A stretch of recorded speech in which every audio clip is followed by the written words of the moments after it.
new heart. And I will put a new spirit in you. And I will take out your stony, stubborn heart and give you a tender, responsive heart.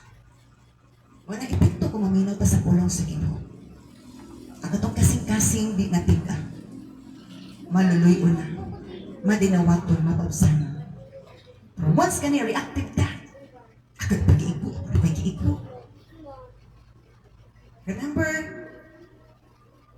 during sa operation, surgery,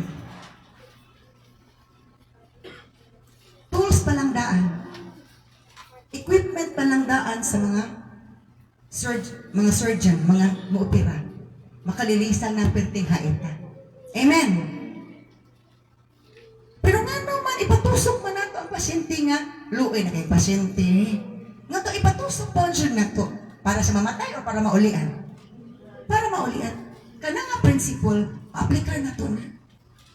Kung na ay kinahanglan tuslukon, kuhaon lugiton sa atong kaugalingon, sa atong kasing-kasig huna-huna.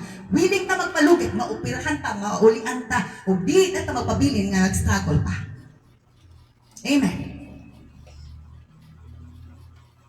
Atong anak to, gusto ni pa itong heart. Reactive case na lang ta, magluon na ta. Affected din natong giving, affected din natong pagkuan, di na tagad-tagad, kaya na, apektuhan ta. Mo na, timailhan, nga stony pa itong heart. Bisa unsaon na itong kind. That cannot be hidden because it's already detected by the machine, by the word.